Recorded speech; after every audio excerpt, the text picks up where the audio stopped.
effectively you've won 2 of the 3 legs of the Sand Triple Crown, which is a hell of an achievement for any trainer. Yeah, I'm just blessed to have the horses that can go in these type of races and actually perform on the sand also. I think Uncle Tommy won a very good race, full marks to Wesley. He read the race nice that day, and obviously he sort of, I think he's got a nice affinity with this horse. He's also struck up a good relationship with Uncle Tommy.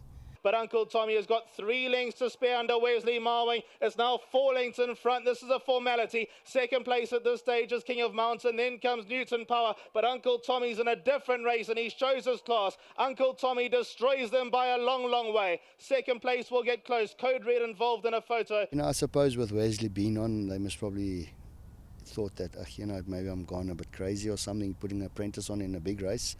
But, I've got a lot of faith in Wes also, and he's coming on nicely. Life works out this way, where you start off as an apprentice, but you obviously need the experience. What better way to give an apprentice experience by giving him chances in these big races with pressure all along? And he's come through with full marks, in the old days, we talked about the big 3, Mr. Jaffe, Mr. Beck, and the Oppenheimers, and Mrs. Oppenheimer, thank goodness, is still very much with us. But Hassan Adams has to be one of the most influential, passionate owners in South Africa. Yeah, I'm just fortunate that, he's given me a couple of horses, and, I'm just grateful for Mr. Adams. He's got a lovely farm out in the Cape, being there. The man is 110% passionate about racing. He loves his horses. A gentleman to train for. Like I said, I'm just blessed to have a guy like Mr. Adams in my yard. We all know about the virtues and the merits of the ready-to-run system. Now, Uncle Tommy wasn't a ready-to-run horse, but he was a horse that you knew could run. And obviously, you didn't buy him, but Hassan Adams bought him. When did he come to you, and when did he start showing you that he was just a little bit special? I think full marks has got to go to Dal Hodson here. When I actually went up to see some of the horses on Mr. Adams' farm, Daryl was there, and he suggested that why don't we send this horse up to Joburg. He feels the horse does enjoy the sand, and at the end of the day he was right. He's one of the first horses Mr. Adams decided to send me, and we sort of tried him on the grass. He didn't do too bad. He ran second in a sprint, and then obviously we waited for the right time. We tried him on the sand, and he's just been a revelation, this also. He's exceptionally well related as well.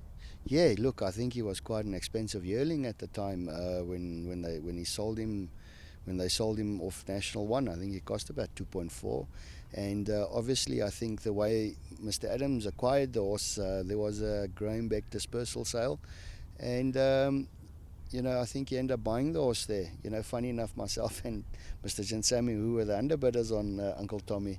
But, nevertheless, good horses, they find you. And then, of course, here comes Billy. He was running on beautifully in the August Stakes, which was always a hell of a good pointer to the outcome of the Emerald Cup. Yeah, look, I think I'm holding 2 strong hands in this race. Billy, here comes Billy. He's an improving young horse. Glad for Michael Leaf. He's starting to have a bit of success also. He's a man that puts millions in the game also, and not out of turn that he also has a shout in these type of races. Here comes Billy. He's got such a fantastic ring to it when a commentator calls out his name, when you see him lurking there. Here comes Billy. He's a rather unusual walker, if I have to say, even though the race is not a walking race.